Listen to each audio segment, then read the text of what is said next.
5 ปีเศรษฐกิจสืบโตขยายตัว รายได้เฉลี่ยต่อหัวคนได้หลายกว่า 2,000 ดอลลาร์ สนับสนุนโดยน้ำดื่มหัวเสือ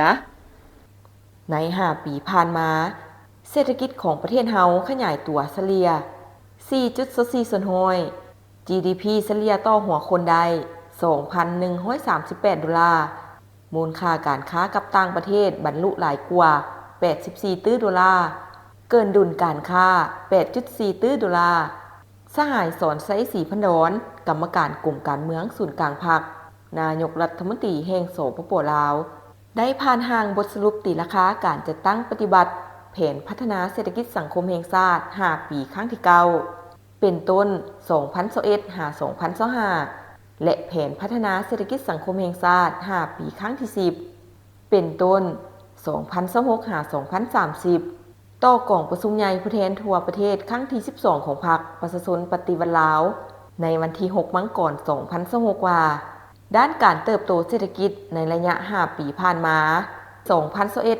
2021-2025 ได้สุ่มใส่ปฏิบัติมาตรการต่างๆ เพื่อฟื้นฟูเศรษฐกิจ ในนั้นได้เน้นใส่สุกยุการผลิตและการบริการให้สืบต่อขยายตัว เป็นต้น การเปิดประเทศขึ้นใหม่ ภายหลังการระบาดพยาธิโควิด -19 การสุกยุส่งเสริมการผลิตเพื่อทดแทนการนำเข้าและส่งออก ติดพันกับการปล่อยสินเชื่อเพื่อฟื้นฟูเศรษฐกิจ การปฏิบัติโครงการทดลองแห่ธาตุ การส่งเสริมการท่องเที่ยว การปรับปรุงการบริการขนส่งภายในและต่างประเทศและอื่นๆเฮ็ดให้เศรษฐกิจสืบโตขยายตัวอย่างต่อเนื่อง รวมยอดผลิตภัณฑ์ภายในหรือ GDP ขยายตัวเฉลี่ยในระดับ 4.24% ซึ่งบรรลุคาดหมายที่วางไว้ 4% ขึ้นไป GDP ต่อหัวคนบรรลุได้ 2,138 ดอลลาร์ แผนการ 2,880 ดอลลาร์ และ GNI ต่อหัวคนบรรลุได้ 1,985 ดอลลาร์ แผนการ 2,280 ดอลลาร์สหรัฐ ในนี้คะแนนกสิกรรมขยายตัวเฉลี่ย 2.9% กวม 19.4% ของ GDP คะแนนอุตสาหกรรมขยายตัวเฉลี่ย 4.7% เกินแผน 0.6% กวม 32.5% คะแนนบริการขยายตัวเฉลี่ย 4.5% ลุดแผน 2.5% กวม 36.6% ของรวมยอดผลิตภัณฑ์ภายในคะแนนภาษีอากรผลิตภัณฑ์ขยายตัวเฉลี่ย 3.8% กวม 11.5% ของ GDP แผนการ 5.8% และกวม 11.7% ของ GDP ด้านการค้ากับต่างประเทศมีมูลค่าการค้าทั้งหมด 84.4 ตื้อดอลลาร์ เท่ากับ 119% ของแผนการ 70.9 ตื้อดอลลาร์ ในนี้มูลค่าส่งออก 46.4 ตื้อดอลลาร์ เท่ากับ 122% ของแผนการ เพิ่มขึ้นเฉลี่ย 15.19% ต่อปี มูลค่านำเข้า 37.9 ตื้อดอลลาร์ เท่ากับ 115% ของแผนการ เพิ่มขึ้นเฉลี่ย 13.45% ต่อปี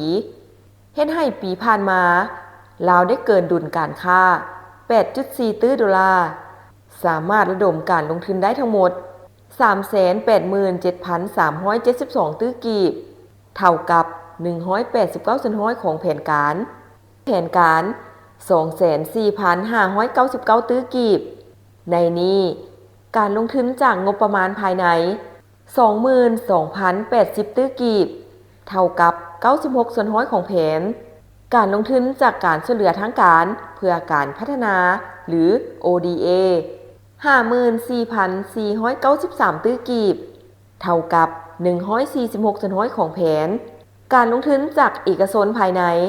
และต่างประเทศ 266,494 ตื้อกีบ เท่ากับ 266% ของแผนการ 100,000 ตื้อกีบ และการลงทุนจากแหล่งอื่นๆนับทั้งการประกอบส่วนจากชุมชนและสังคมปฏิบัติได้ 44,305 ตื้อกีบ เท่ากับ 100% ของแผนการ 44,305 ตื้อกีบ ความซื่นใจมีหน้าตาเป็นแบบใดหน้าตาซื่อๆแต่เห็นแล้วซุ่มซื่นหัวใจน้ำบ่ น้ำดื่มหัวเสือคุณภาพเหรียญคำระดับสากลตื่มความซื่นใจห่วงใยทุกเวลา